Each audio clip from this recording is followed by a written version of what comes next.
Shabbat Shalom. Quiconque aussi, dans la maison d'Israël ou parmi les étrangers établis au milieu d'eux, mangera de quelque saint, je dirigerai mon regard sur la personne qui aura mangé ce saint, et je le retrancherai du milieu de son peuple. Car le principe vital de la chair gît dans le sang, et moi je vous les accorder sur l'autel pour procurer l'expiation à vos personnes, car c'est le sang qui fait expiation pour la personne. C'est pourquoi j'ai dit aux enfants d'Israël que nul d'entre vous ne mange du sang, et que l'étranger résidant avec vous n'en mange point. Tout homme aussi, parmi les enfants d'Israël ou parmi les étrangers résidant avec eux, qui aurait pris un gibier, bête sauvage ou volatile, propre à être mangé, devra en reprendre le sang et le couvrir de terre.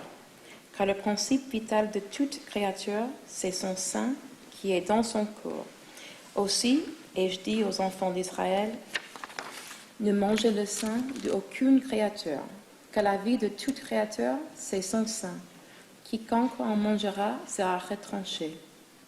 Toute personne indigène ou étrangère qui mangera d'une bête morte ou déchirée devra laver ses vêtements, se baigner dans l'eau et rester souillée jusqu'au soir où elle redeviendra pure. Que si elle ne lave point ses vêtements et ne baigne point son corps, elle en portera la peine. L'Éternel parla à Moïse en ces termes. Parle aux enfants d'Israël et dis-leur, c'est moi l'Éternel qui suis votre Dieu. Les pratiques du pays d'Égypte où vous avez demeuré, ne les imitez pas. Les pratiques du pays de Canaan où je vous conduis, ne les imitez pas et ne vous conformez point à leurs lois. C'est à mes statuts que vous devez obéir. Ce sont mes lois que vous respecterez dans votre conduite. C'est moi, l'Éternel, qui suis votre Dieu. Vous observerez donc mes lois et mes statuts, parce que l'homme qui les pratique obtient par eux la vie. Je suis l'Éternel. Que nul de vous n'approche d'aucune proche parente pour en découvrir la nudité. Je suis l'Éternel. Ne découvre point la nudité de ton père, celle de ta mère. C'est ta mère, tu ne dois pas découvrir sa nudité. Ne découvre point la nudité de la femme de ton père. C'est la nudité de ton père. La nudité de ta sœur, fille de ton père ou fille de ta mère, née dans la maison ou née au dehors, ne la découvre point. La nudité de la fille de ton fils ou de la fille de ta fille, ne la découvre point, car c'est ta propre nudité. La femme de ton père, progéniteur de ton père, celle-là est ta sœur, ne découvre point sa nudité.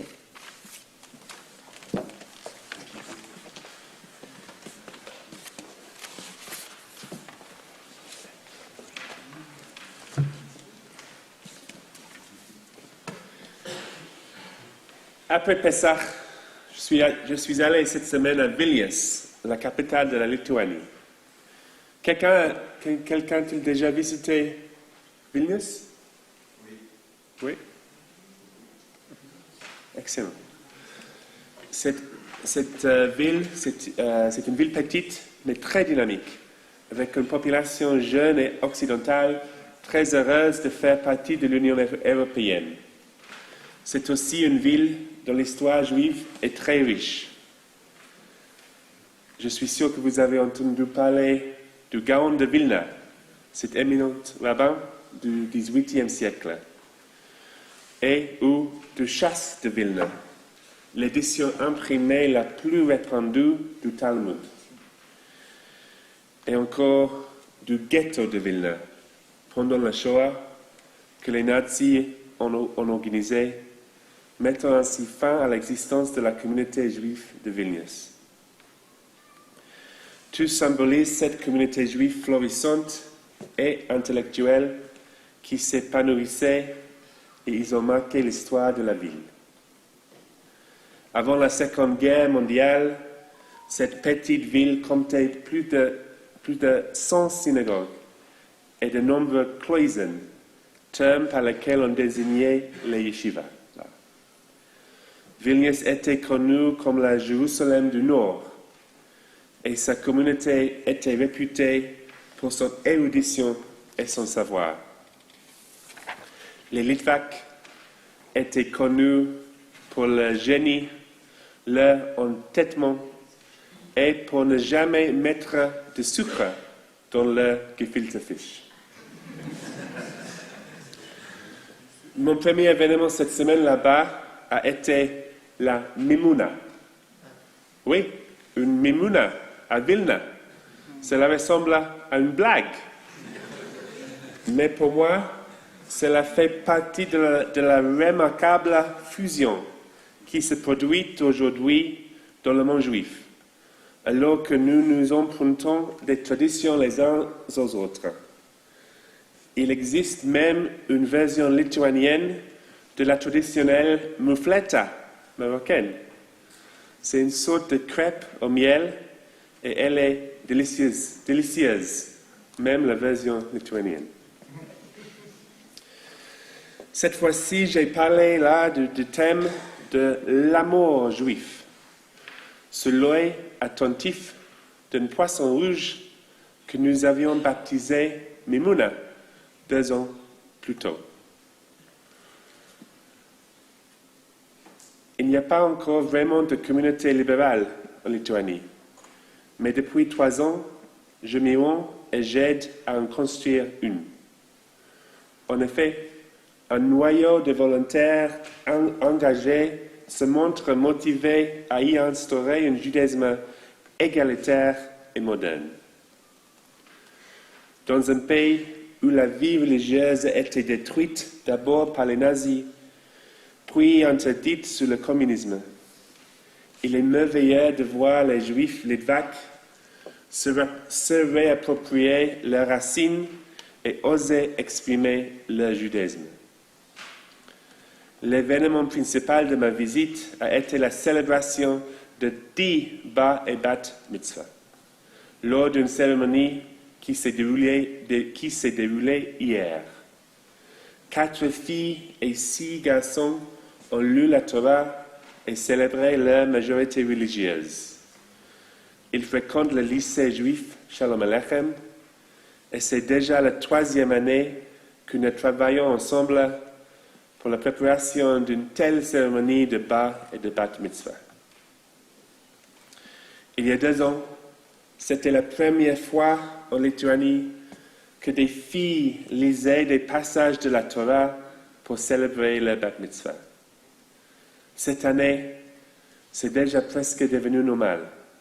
Mais bien sûr, les filles et les garçons se sont très fiers de marquer cet important moment de la vie religieuse par une telle cérémonie. Ici à Genève, nous avons la chance d'avoir la guilde si bien établie avec notre belle synagogue et plus de 50 ans de vie juive libérale. À Vilnius, en revanche, et comme dans la plupart des pays d'Europe centrale et orientale, il est plus difficile d'affirmer son identité juive et en particulier son identité de juif libéral. Mais les Litvaks ne sont pas difficiles et têtus pour rien. Qui est Litvak ici? Personne? Non, moi. Je peux le dire, car ma propre famille puise aussi ses racines dans cette région. Je suis aussi têtu. C'est pourquoi je suis convaincu que le succès couronnera le désir de créer un judaïsme qui honore leur histoire tout en construisant leur avenir. Vilnius serait une excellente destination pour un futur voyage de guilde. Et je vous invite tous à vous joindre à moi pour cette cérémonie annuelle de bar et bat mitzvah l'année prochaine également. Je crois que nous avons la responsabilité de soutenir la croissance du judaïsme libéral dans toute l'Europe.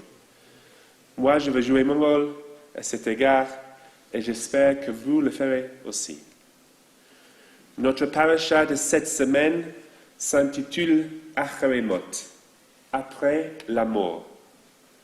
Dans la Torah, la vie continue pour Aaron, le grand prêtre et frère de Moïse, après, et je dirais même malgré, la mort de 2 de ses fils.